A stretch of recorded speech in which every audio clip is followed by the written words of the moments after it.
Is your dog, or do you feel that your dog is aggressive with other dogs? Now, dog to dog aggression is a massive subject. I mean, there are like whole week long conferences looking into different aspects and different modalities and techniques that can support dogs that are showing dog to dog aggression. However, what I have found consistently over the last 15 years is if the dog is in homeostasis and in balance in terms of their vital life force flow, dog to dog aggression reduces ridiculously dramatically. Like, I am often completely blown away when my clients say to me, or people that have joined my online course and are doing the work, doing the Canine Flow work, oh, my dog is fine with other dogs now. And I'm like, and they're just like, oh, yeah, yeah, it's totally fine. And I'm like, yeah, but do you realize like how much of a big thing that is? That these people, often these guardians, they've been working with all sorts of training methods for a long time before they found Canine Flow, and it's Canine Flow that's been that last piece of the puzzle. Now, I don't say that it's the only thing to do, but I do think it's a vital part of working with a dog that's got dog. It's not really an affliction, is it? Come on, let's face it. It's that showing dog to dog aggression.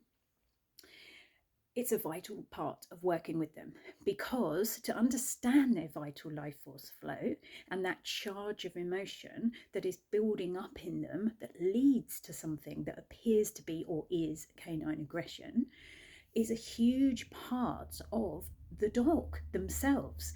And to only see canine aggression as something that needs to be trained, or something that's related to how they're thinking, or believing that the emotions are held in their mind in some way, is actually missing a huge part of the jigsaw puzzle. It's like this soul to soul connection part, and this vital life force flow and this emotional flow part of the dog needs to be brought into the mix to make the biggest difference. And sometimes I have found that by just focusing on the vital life force flow part and what's happening for your dog on that soul frequency level is enough to make a difference with them. And the guardians hadn't done any of the previous work. So I just feel that there is a lot we're missing when we talk about dog to dog aggression, and we don't talk about the dog's flow of emotions and this continuum of vital life force flow that the dog has. And how is that being fed? What's being fed into that vital life force flow? Now, the Institute of HeartMath have tons of science and tons of published studies about how the heart has this magnetic vital life force flow. And this is what we're working with in Canine Flow. So it almost doesn't matter to us what's going on thought-wise, because we're focusing here and we're focusing on that magnetic attraction towards something that your dog feels.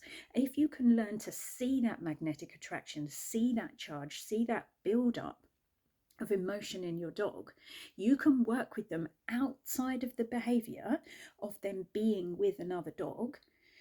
And the canine flow work that you do outside of the behavior, that then influences how they are when they're with other dogs, or whether they're on the lead.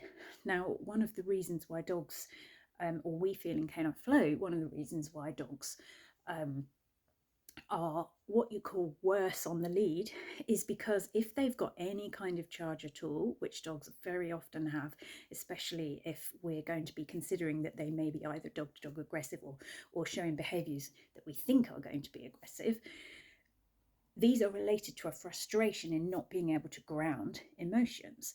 And if you're on the lead, or if you're restricted even more from grounding those emotions, it heightens the body's desire to want to do that, and it's restricting the flow even more. So anyway, without going into too much detail about Canine Flow, I just want to say that I can absolutely offer support for you if you feel like you've tried everything and yet you haven't worked with your dog's vital life force flow. And especially those of you who understand how pivotal and influential the vital life force flow can be in terms of health. So if you understand why things like acupuncture work, or you have an affinity with natural modalities that support dogs, you're already working with vital life force flow. So let's apply that to behavior as well. Let's take that understanding, move that over into the behavior world, and take that forward to really support dogs to feel comfortable and content around other dogs, instead of having this buildup of charge of emotion that they feel they need to ground.